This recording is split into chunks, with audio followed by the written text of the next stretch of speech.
GettingPositiveKarmaNow.com presents Bhagavad Gita for All, lectures by Nalan K. Narula, recorded in front of a live audience.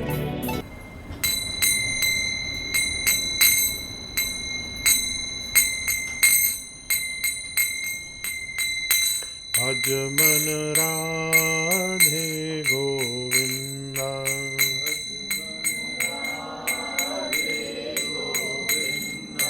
Bhajaman Radhe Govinda,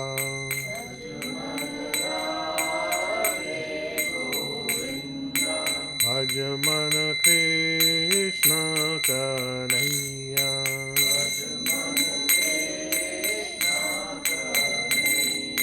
Bhajaman Radhe Govinda,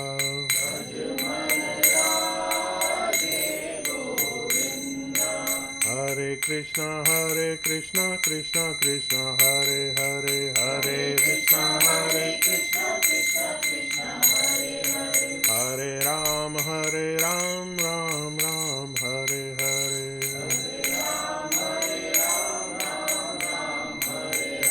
Hare Krishna, Krishna Krishna, Hare Hare. Hare Ram, Ram Ram, Hare Hare.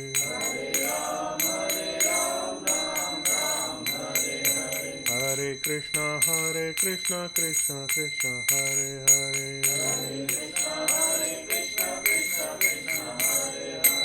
Hare Ram, Ram Ram, Hare Hare.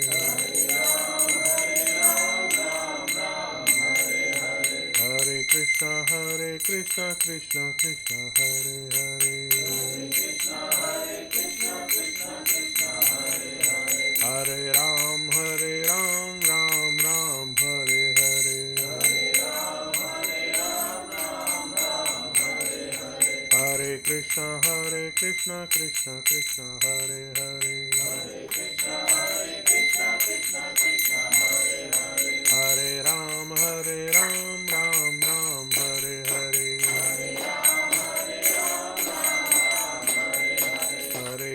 Hare Krishna, Krishna Krishna, Hare Hare. Hare Ram, Ram Ram, Hare Hare. Hare Krishna, Krishna Krishna, Hare Hare. Hare Ram, Ram Ram, Hare Hare. Hare Krishna, Krishna Krishna, Hare Hare. Hare Ram, Ram Ram, Hare Hare.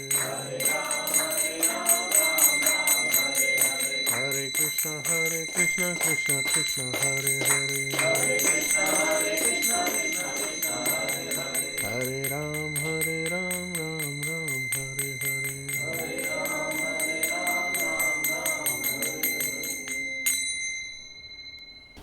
Om Namo Bhagavate Vasudevaya. Om Namo Bhagavate Vasudevaya. Om Namo Bhagavate Vasudevaya. Om Namo Bhagavate Vasudevaya. Om Namo Bhagavate Vasudevaya. Om Namo Bhagavate Vasudevaya. Last time we had completed chapter 13. We had done 2 reviews. In the matter of nature, the enjoyer and consciousness. So today we will take up chapter 14, which is about the 3 qualities of material nature.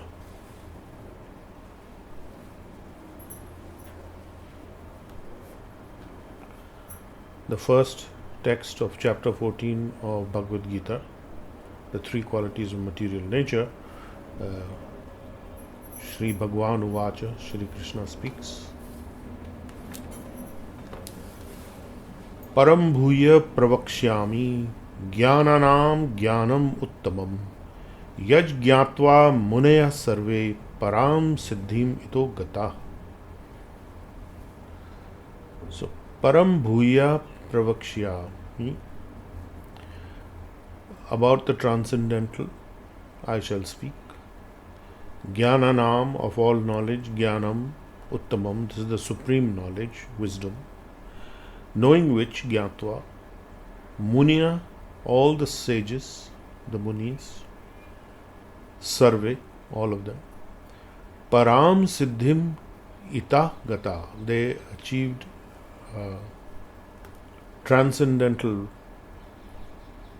perfection away from this material world. So we can say that now the translation of this, we can say, is that the Supreme Lord said, once again I speak to you of the supreme wisdom, which is the highest of all knowledge, knowing which all sages reached the highest perfection of liberation and transcended this material world to attain the spiritual.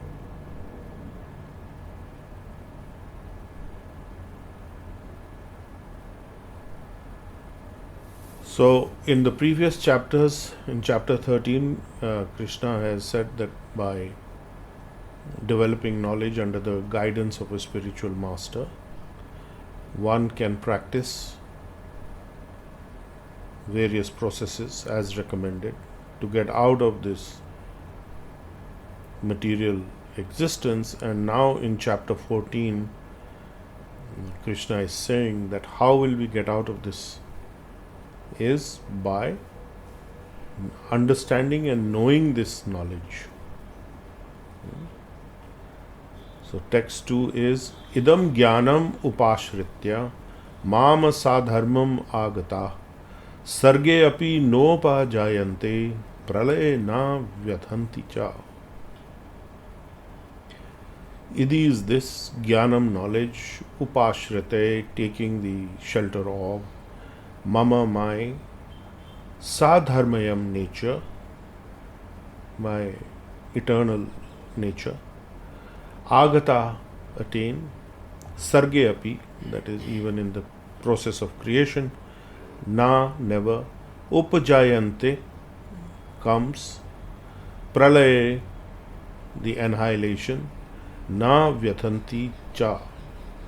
So a person is not disturbed at the time of creation nor at the time of annihilation of the cosmic creation. So this is that taking shelter of this knowledge, one attains to the transcendental nature, which is the quality of my divine nature. Sadharmayam, dharmayam means my eternal essential nature, and which is unchanging, superior, supreme, divine. And being secure in this transcendence, one is protected and is neither born at the time of cosmic creation nor disturbed at the time of the cosmic annihilation. So this is very, very important and significant, that to become fixed in this knowledge by taking shelter. So taking shelter means, upashrite means taking the supreme shelter where you are not disturbed. So the supreme shelter is available from the divine itself, himself, and is the importance of this is that one is then neither coming back to take birth, nor is one being destroyed when the rest of the material universe is destroyed or created in its unlimited cycles.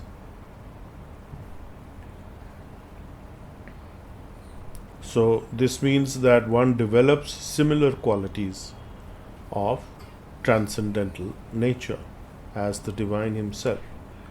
He has used this very significant word, sadharmayam, take shelter of my superior essential nature, the transcendental nature.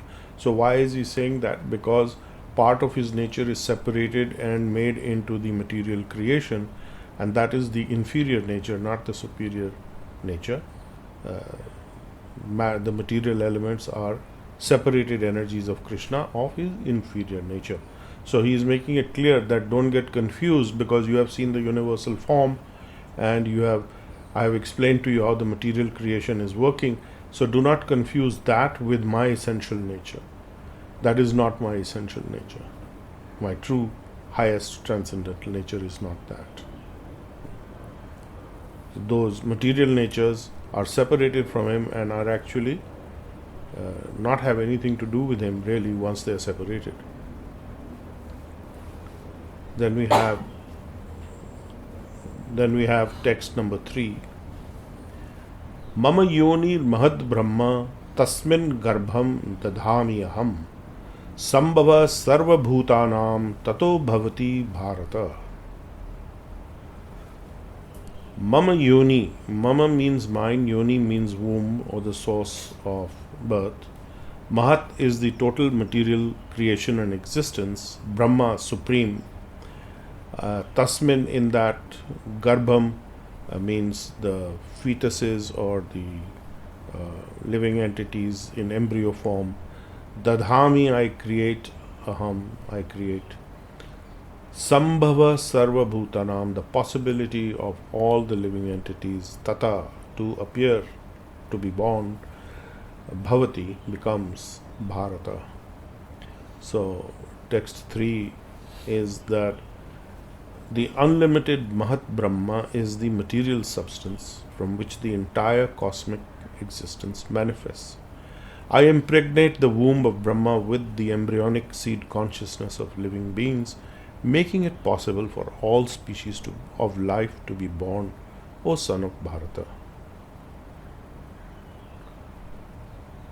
So we understand here from this shlok that Krishna is saying he is doing this creation, and we know from advanced studies, for example from the Bhagavatam in the first canto about creation, that Krishna first expands himself as the Karanadakshay or the Mahavishnu form, and from the Mahavishnu form come the Kshirodakshay Vishnus, who enter as the soul of the universes as he lies in the causal ocean, and he breathes out and the universes are manifested, and the souls of that universe he expands as Kshirodakshay Vishnu, and then that Kshirodakshay Vishnu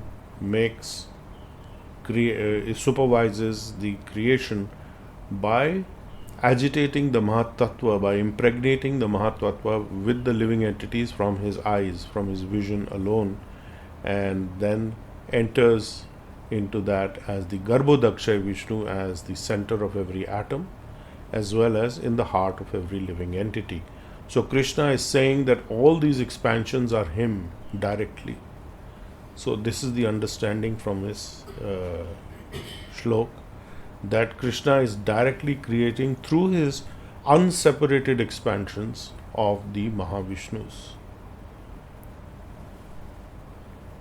And by the agitation of this, when the matter is lying dormant, it is called the pradhan, and then the pradhan is agitated by the vision and impregnated and so on, and then the creation process starts. So the Mahat Brahma is the sum totality of all existence, including the living entities, the material and the spiritual, both.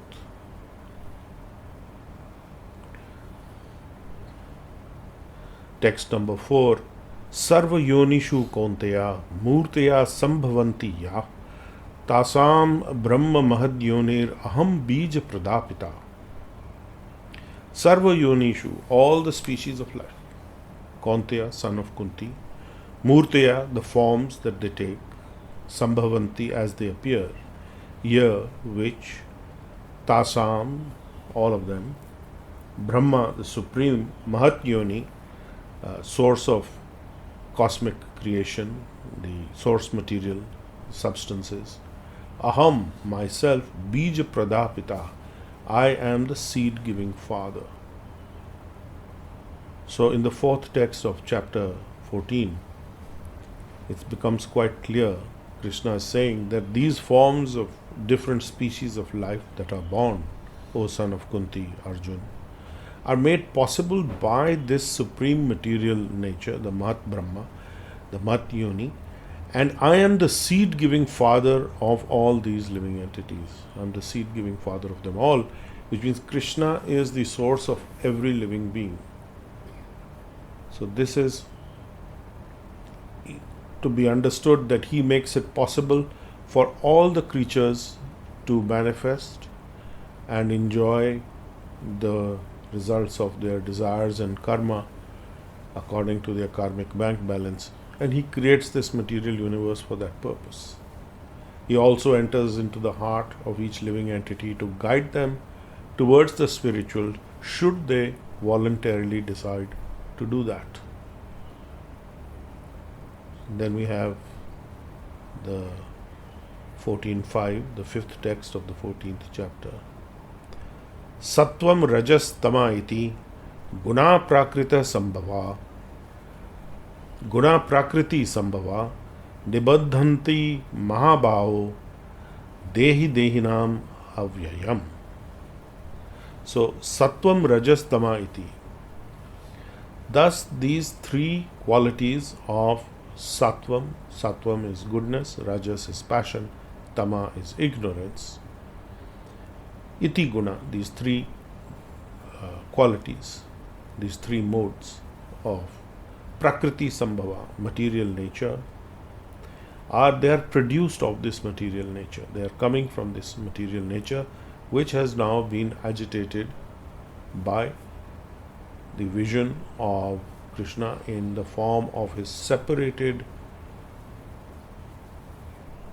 Yogamaya energy that enters as his superior energy. The lower energy, inferior energy are the material elements, and the superior energy that is also separated from him, independently working as the Sri energy or as the Devi energies, is now created these three modes of material nature, these three qualities of material nature. And what does it do? It nibadnanti, it conditions. Dehinam avyayam. It conditions all those who appear in the body, and he becomes eternally conditioned. So it can also be understood as the living entity is eternal, but he is eternally conditioned also once he appears in this form, because he is under the illusion of these three material modes of nature and in the body consciousness. So when he is attached to that body consciousness because of these three material modes of nature, he has no option but to act according to that nature. So this is a very difficult condition. So dehinam avyayam, because the living entity is eternal and transcendental, he has nothing to do with this nature. But he has become conditioned somehow by the material nature. He is under this delusion that he is this body, and he has no choice but to act according to that body. So if somebody appears in the body of an animal of a particular kind, he is forced to act according to the dictates of that animal nature. And if you are in the human form of life, also a mixture of these different natures that you might have surface at various times, making you act in a particular way, or guiding you or inspiring you to act in a particular way. So this is important to understand, especially in the context of the previous chapter about consciousness and nature and the enjoyer. So here you find that in the body there is the consciousness that identifies with this constantly changing body. It keeps re-identifying with the changes in the body and thinks it is the same individual, whereas actually we have found through scientific research, as we had discussed in the context of chapter 13, that the body keeps changing, but the living entity retains a continued sense of existence, of constancy. So there are two parts: the constancy aspect of being continuously aware of its existence is coming from the soul, because it has nothing to do with the body. And then the consciousness, I am this body, it is still having some part of that eternal aspect where it thinks that it is the same thing, even though the bodies are reincarnating in this lifetime. It is acting according to the dictates of the nature that is of that body, coming from his karmic bank balance, his desiring, his thinking, feeling, willing, planning and acting, and whatever results he may have experienced of his previous actions. So it's a whole bundle of many things together. So the material nature is creating the playground in which the living entity can act, and all the good things and the bad things that are happening are the actions dependent on the actions of the living entity in various ways.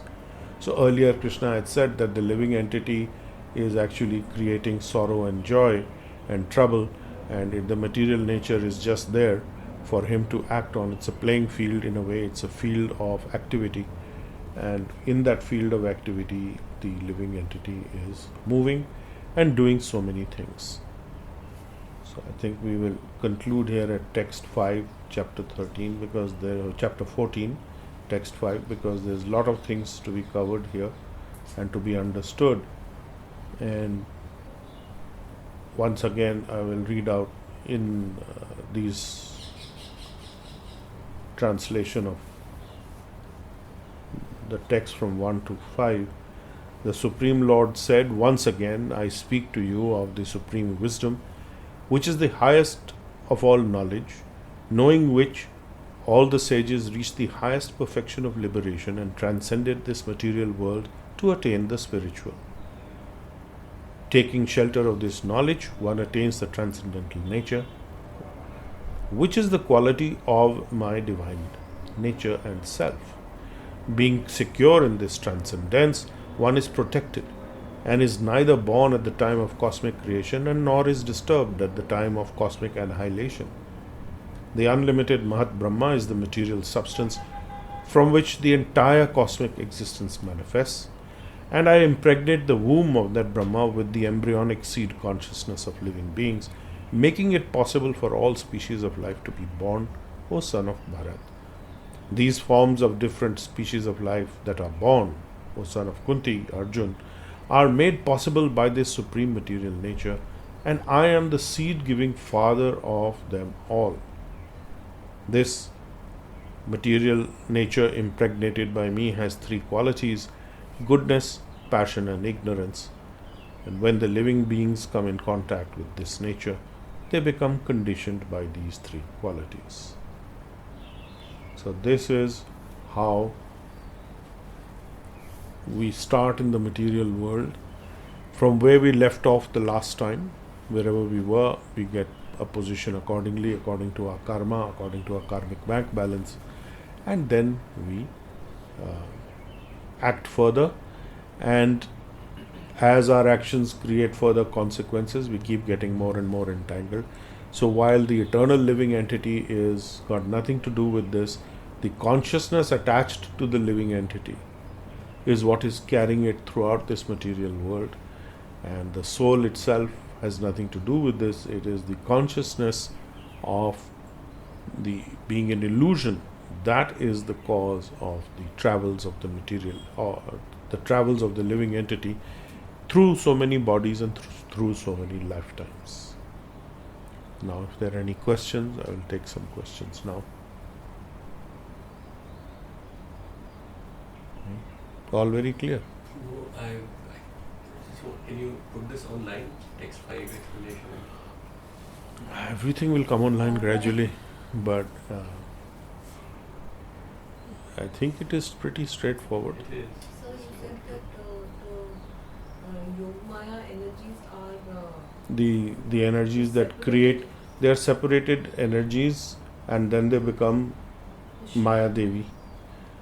The Shri energies are coming also from the Prakriti. Yes, the Shri energies are not. The Shri energies are various forms, the material expansions of the female energy of Krishna, of creation. So this is actually Shri Dham or Devi Dham. It is under the jurisdiction of Devi.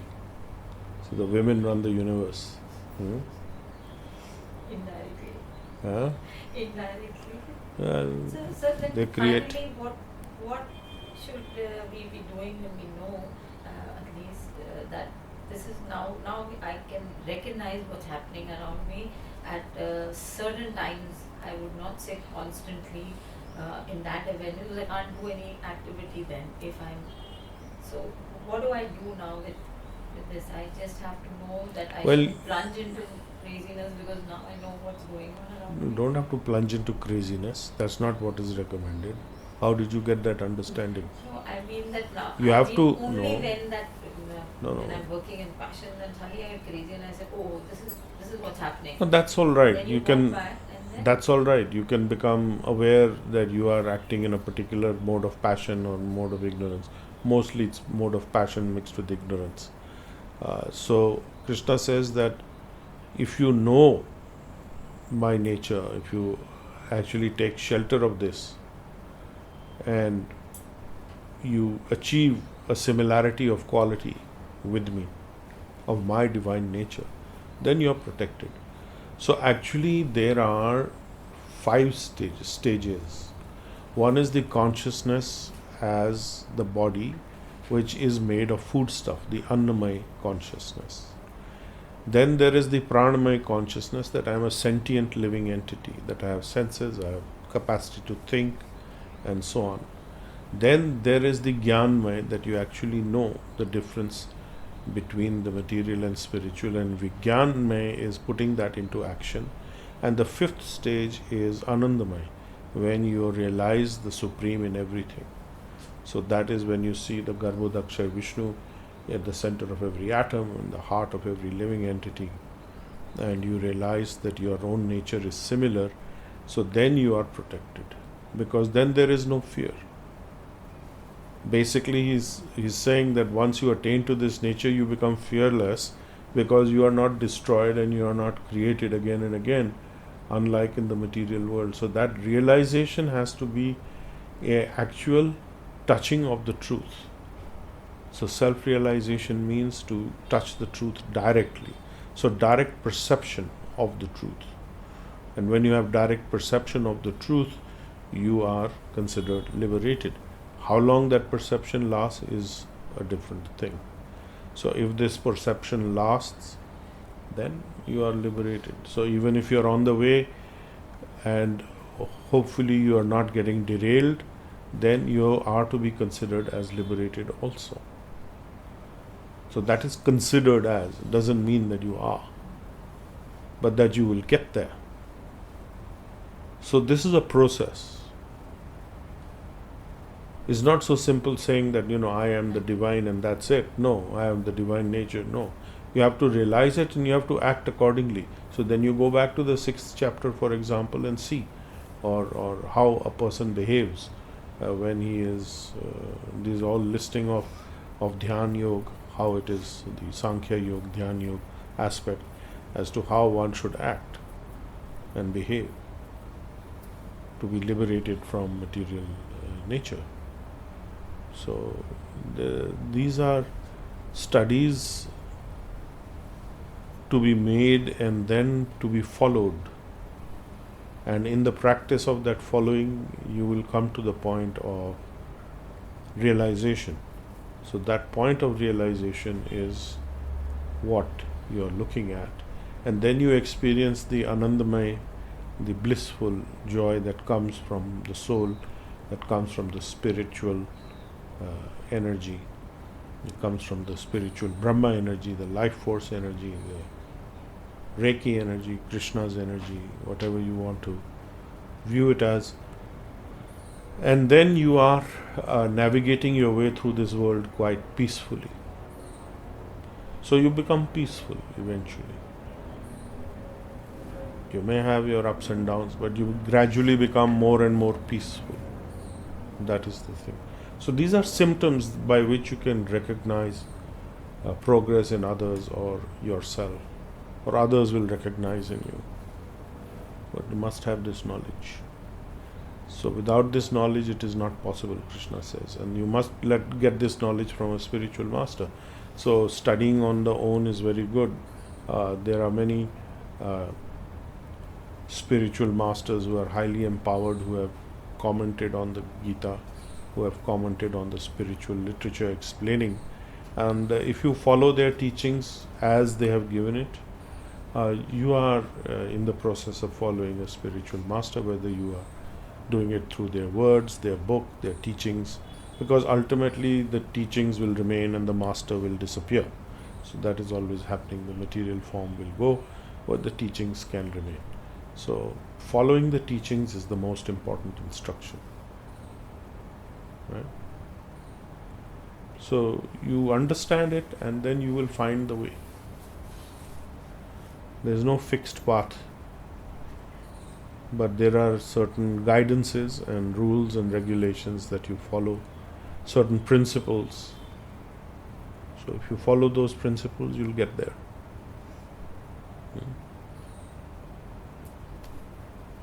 Any other questions? Just a realization in chapter 13 and 14, how it has been explained of the material nature. And I'm so grateful for being here that for Reiki and KQ it has become easier for us. Otherwise, when you understand this, how intricate and this thing is, then you realize it can be so difficult. Yes. And then you know how. It's difficult before or after? What is difficult? When you see this is what material nature, how we were living and how it became easier for us. Yeah, how difficult the material nature is to deal with. Yes, Yes. very difficult to deal with. It can just Hmm. go up on you, you won't know, and suddenly Yes. you get to know, then you realize that's the blessing that came. Hmm. Suddenly Hmm. you see that. I think by practicing it, maybe what I see also, that how often I move away, that much of practice I think is happening, and that is a blessing. I don't think I am doing it many times. I feel that's the blessing. That's what I feel, Okay. that it's a huge blessing, that something is suddenly making me conscious, and just that is, I feel, totally a blessing. I don't think it is. I don't know if it's coming from the soul or what, I don't know yet, but I think it's a big blessing.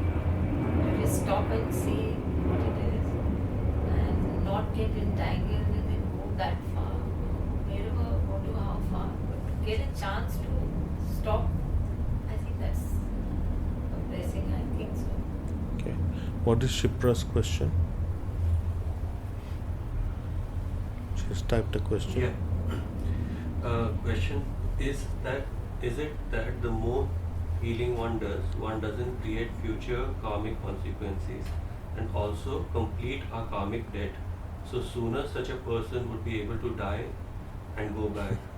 Is it good for a spiritual person to have a short lifespan? It is not good for a spiritual person to have a short lifespan, because once you are on the path of liberation, then you are used by the energy to serve Krishna's purpose of helping to liberate others. So your lifespan should actually increase. So healers' lifespans should go on long time, even beyond their necessity to be here sometimes, but the necessity is created by using those entities as a means to liberate others. So that you do right from day one. As a healer, you start by healing your karma, and by extension you heal those who are attached to your karma in terms of giving or taking from you, giving to you and taking from you. So you are helping to liberate them, and then later on you may be developed further in your understanding to convey this empowerment and teaching to others. So you can do that even when you are not, let's say, an official initiating master, but you can do that even as a preacher or a teacher or a guide to people. And of course, the initiating teachers should also at some point take responsibility for this. I note that many of them are not confident enough, which is fine, but they should prepare, and others should also prepare, because everyone is aging. Even our Reiki masters for many years back are aging, and there is a requirement for people to carry this forward. So that will happen. It depends on your own personal progress, how you will make it, and what is your mentality. So that is how it works. Master, on that note, may I apply for Reiki mastership? No, you are not ready at all. You have to demonstrate by your own life that change has taken place, and that has not happened for you. You've actually slid quite a bit, so you need to first sort your life out, and don't be in this idea of becoming a Reiki master. That's my advice to you. You may never make it, so look at fixing your life. That is more important than being a Reiki master for you. Okay. There are few people, very few, who are qualified actually. You need to work with the energy for sufficient period of time, and then according to how you have changed yourself, changed your life, then we will see. That is to be seen. Everyone wants to be a master. Yeah. Okay. Our existing masters don't take up the responsibility, so what to speak of others? So we have some of them sitting here and they don't hold seminars, or they don't, which is fine. That's okay. But at some point they need to carry this work forward. Okay? Any other questions?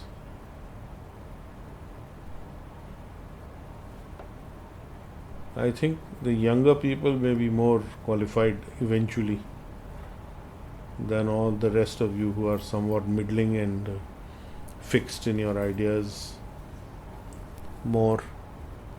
So we will see how it goes.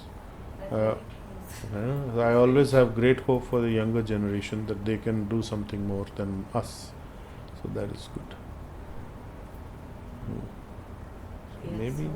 Much more positive in your instruction. Well, they are that much more ignorant also, because they are thinking everything is okay. They are innocent or ignorant, whichever way you want to look at it. This chapter is quite, it will establish a lot. What is this three established? modes, No. are the reason why I think we get entangled with thinking this Yes, is so it. these three This is qualities it. are very difficult to overcome. But when you do your healing, that is the mode of Shuddha Sattva, pure transcendental goodness. So the more you associate with that healing energy, so Shipra's question was that you can actually heal your karma.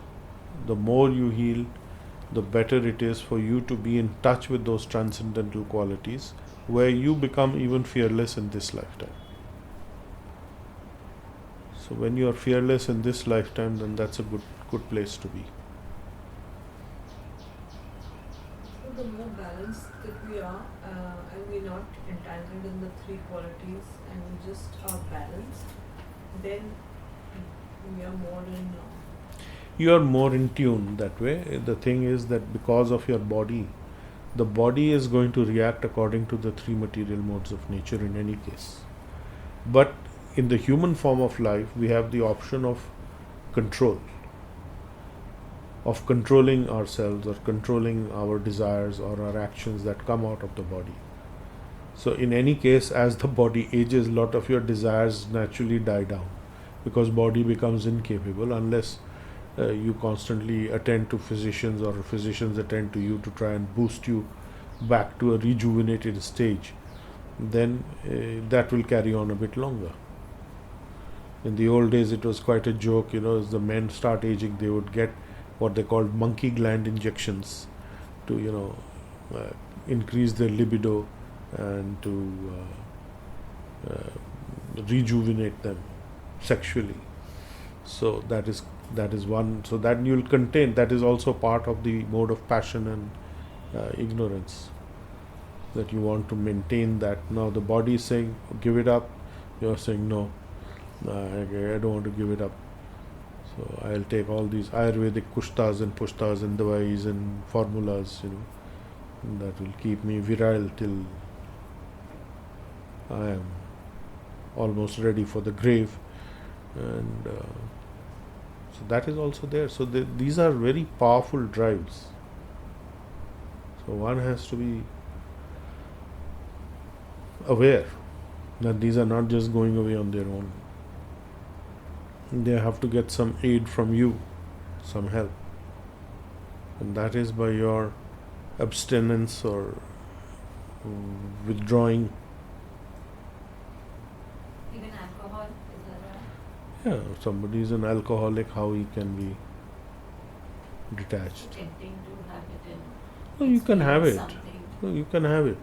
But after a while you find it doesn't do anything for you. What does it do for you? Actually, the setting of the goal of life is, I think, eventually the most biggest blessing, I think. I think You need must- to understand the yeah. purposes of your life, Yeah, relative and absolute. So you have to fulfill your relative obligations. The relative truths are that you are in a family. Family is relatively true because family keeps changing, or in which lifetime you had which family, you don't know. Who are the entities who are part of your family at that time? They're all gone.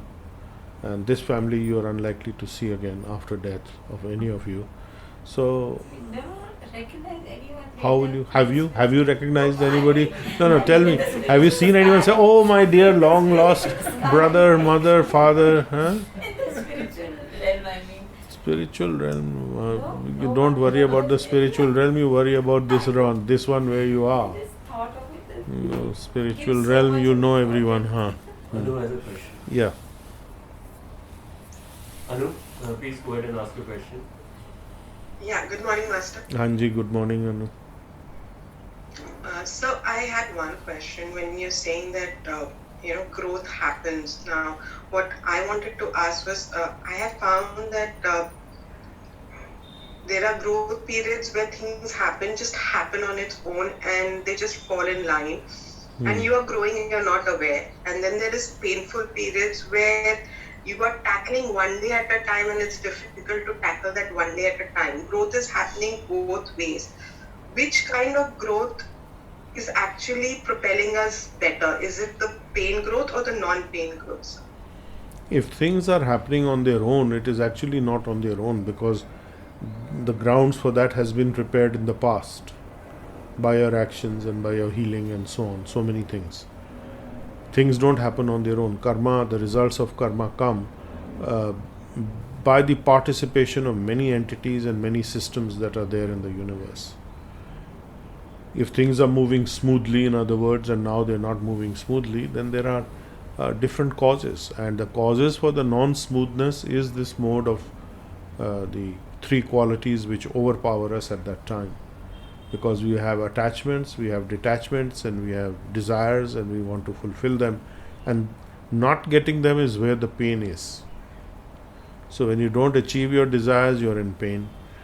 When you are obstructed in your purposes for any reason, you are in pain. So those are not necessarily good growth areas or bad growth areas. They are obstacles to your progress, basically. So there are many things that you will need to experience to understand and go beyond. And then there are other things that are already there, you're already beyond it, because that is something you have done in the past, and you've crossed that hurdle or barrier or that examination, and you've moved to a new position. So smooth is good, and when you have all this tension and excitement happening and painful so-called growth, you need to understand what are the factors from your end that are creating the problem.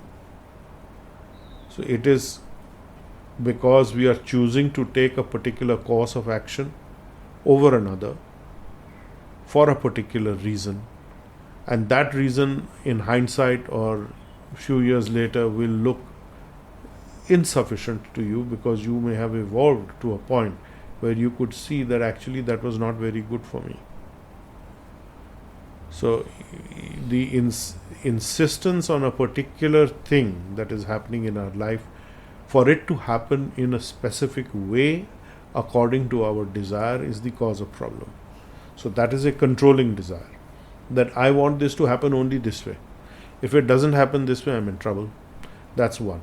The other thing is that you may be under some pressure or stress of circumstances of life. Somewhere is giving you pressure and you're not able to handle it adequately. So you have to see which of these it is. Is it coming from my own desiring aspect? And if you actually analyze it, the second aspect also is coming from your setting certain preferences in your desiring or the way you want to approach things. So ultimately it comes back to you. If you are happy living a simpler life, it is always good, because the simpler your life becomes, the less these kind of stresses and strains will impact you. So do not endeavor too much, do not make too much effort, is one of the very important injunctions for a spiritualist. Be satisfied with gains that come of their own accord. So the first type of thing, you were talking about things that are happening on their own, that's fine. Be satisfied with those, don't go overboard on it, because otherwise you will not have the peace, the inner peace, or even the external peace. I remember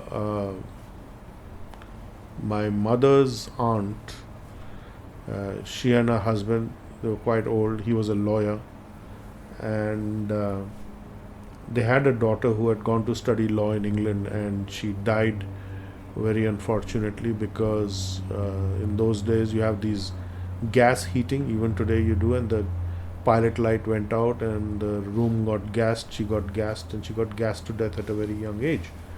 And so anyway, this couple still carried on in their life, and I used to visit them frequently, and they were so happy. They had a 2-bedroom house in Old Delhi near a place called Sri Ram Road, very old part of Delhi, and a big garden outside, big open field where we used to play as kids also, I remember. And the husband would come back from his work, go to court. They had a very moderate kind of income, and they were very happy with what they had. They had no children, but they had a servant who was very dedicated to them. So she brought up their children as part of her family. So she extended her family that way, and they looked after them very well. She got him married, educated the children and everything, and that became their family, and they had a very, very simple life. They were very happy with having some home cooked food and sitting there and reading the paper and talking to each other and playing with those kids, and that was their life, and they were very, very content. And then on the other hand, you see people who have this, and this is not enough, so it depends on your approach. What is enough for you? Are you going to be have enough because of social reasons? You want to show people? What for? Are you wanting to show anybody anything? So at a certain age, yes, you want to do all that. But as you progress in your life, you are 10, 20 years in your job. Maybe a person is middle-aged. Let me define middle-aged as anyone over the age of 30 is considered middle-aged. So most of us are middle-aged and going into old age. 50 is middle-aged. No. You look at the dictionary definition of middle age is anyone over 30. 30 is too young. No, that's middle-aged. Now they say 60. They can say anything to make themselves feel happy. 45 to 60. No. No, you're old after 30. I remember when I was working with the youth radio started in my time by Mrs. Gandhi, and we had a saying, don't trust anyone over 30. They're all old guys. They don't know what they're doing. They're just the establishment. So all of us were under 30. We were college kids, all of us. And it was the mantra was, anyone over 30, you stay away from them, especially in All India Radio, because they're really stuck guys, So then you approach 30 and then you say, no. Don't trust anyone over 50. But then you learn that you should trust them because they can guide you in some good way. by their experience. So anyway, if you are planning for infinite number of future potentialities, my children, my grandchildren, my this one, my that one, you will never be happy. You will never be satisfied. If you do your job bringing up your children in a way that they can live their life independently, or at least support themselves and have the right understanding about how to go about life, what are the values, they will make their discoveries, they will make their mistakes, they will make their changes in their approach, they will learn, and that's all that you can expect, really. Instead of legislating, no, it must be like this, it must be like that, then you are going to be in trouble. That's the biggest trouble, I think. Well, there are some practical considerations. If you take care of, the biggest practical consideration is earning a livelihood and living a life where you are not stressed for living, basically. The rest comes. As much as you want to do, as much as you don't want to do. That's up to you. Shloka has a question. Yes. What is the spiritual significance of having a baby? Does one get more entangled in family duties, or is there a different way to look at this responsibility for spiritual progress?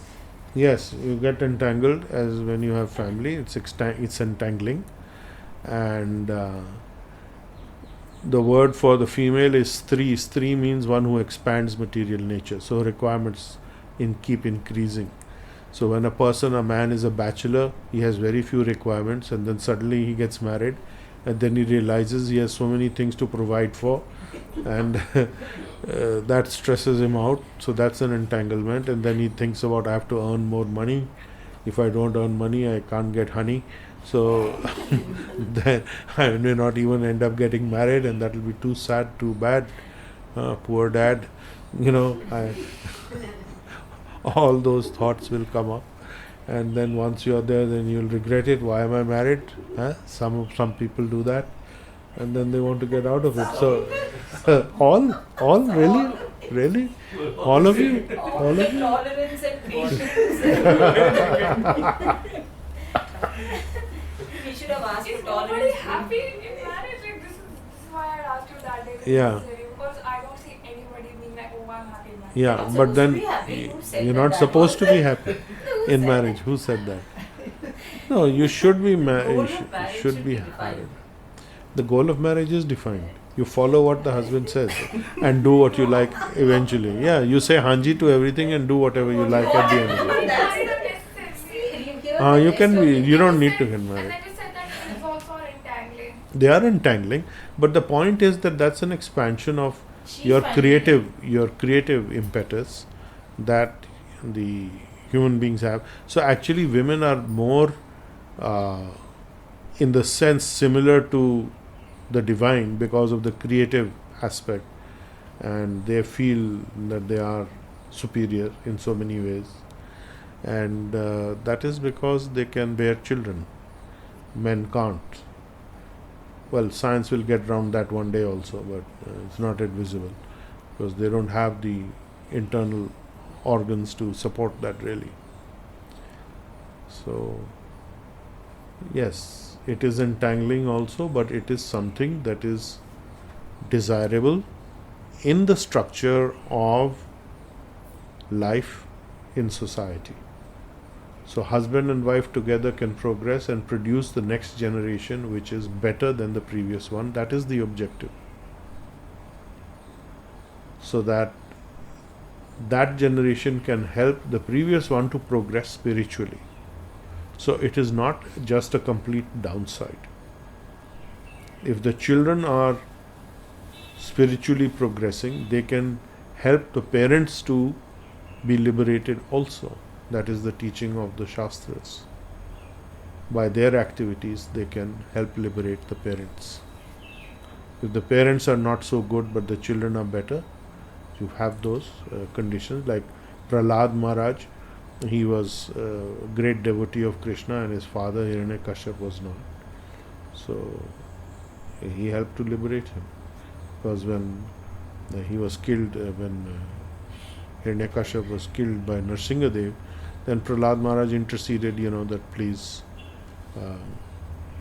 don't be harsh on him and all the rest of it. So he said, okay, he's going to the Pitralok to get some corrective training, Universal Department of Corrections, jail, and after that, then he will be. Then he go back to him? Liberated. Well, anybody who's killed is killed by the divine eventually goes back. Yes. So don't say, Bhagwan mujhe maar de, divine kill me. That's not the way it works. Why will he kill you? So the family thing, I can say that she's one of the ingredients of the family. We keep on saying that it's the person who says entanglement is not going to things with tolerance and patience, because everybody wants their way, and when it doesn't happen, then they say entanglement and all. When it's not there, then it's all fine. So if you can tell them that as regularly, because they're more passionate with what they want. So it's, but after a stage, it's very nice. I think we all grew much more when we were part of the family. Yes. Family is good. You need to have that experience. They from a very Because painful life became yeah. really happy, and I wouldn't say judge life as happiness, so it's very good. But I think they grew also, and they helped us. So the 3 generations I see in the houses have got helped because when they came in. Yeah, it does bring families together. Reason. It does. Why? Definitely, it helps. It does. So it helps you to progress in many ways. Because one of the things you do is that you are serving a soul that has appeared in your family very directly. So that is a seva of a good kind, and if you can inculcate spiritual teachings in that being, so you are doing a great service. So it is very important. If you have a child, you bring him up in a spiritual atmosphere. At least the grounding is there. What they do is in their own karma, their own desires, they will go off track, on track, off track, they may do anything. But eventually those fundamental teachings will help them, and that will help you also, because you have helped the soul to progress. Actually, so when you gave it to us, it's all very practical. It wasn't like do's and don'ts without any conversation. There was a discussion, and it was placed because it was practical. It didn't come because you said, okay, now it has to be done that way. So I think it's easier for us to now do it to them because it's now naturally our life. So I think that's what I see. That it's easier for them to follow what we are saying or believe in what we are saying, because we put ourselves as human beings, not as parents, or tell them. Okay, so they're both are there. Human beings are parents, and animals are also parents, and so, but that's not the thing. I mean, there is a certain relationship that you have within the group of the family, and it is moderated by your biological relationship mostly. So that is maintained. Anything else? Has a question. Yes. Recommendations for initiating children from birth to spirituality, necessary do's and don'ts. Could you please ask this from respected sir? Thank you, sir. When you bring up children in a spiritual atmosphere, they will copy what you do. That is the best example. So that is how you should do it. You are following, the children may be inspired to follow. Depends what age you start following and what is the age of the children at that time. Yes. So our children got initiated first, and they set about an environment of healing energies to be in the house for us to be initiated. Yes, exactly. So the children can liberate the parents or help to do that. So that is a very important point. Yes, so children can do that even now. So that's good, very good. Yes. So there, after you explained the universal manifestation and how tiny souls are and how many they are, so why does the divine take such interest in everybody? Because they are his children. Everybody. Everything is his child. Even a sparrow, even a dog. The soul, not the material body.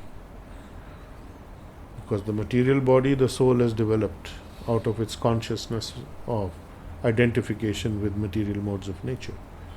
So that is a different story. But the soul spark, which has nothing to do with the body, are his children. So he is wanting the soul spark to come back.